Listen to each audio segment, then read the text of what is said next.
आम्ही एकत्र काम केलं अनेक वर्ष आणि मुख्यमंत्री असताना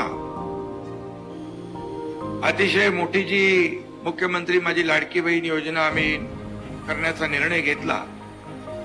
आवाका मोठा होता, व्याप्ती मोठी होती आणि त्याला लागणारा वार्षिक खर्चही फार मोठा होता। परंतु अशा परिस्थितीमध्ये देवेंद्रजी, मी आणि अजितदादांनी ठरवलं आणि अजितदादांनी देखील कुठलाही ताळमेळ घडी विस्कटू न देता अतिशय उत्तमपणे एवढी मोठी योजना जी त्या काळामध्ये राबवण्याचा निर्णय घेतला।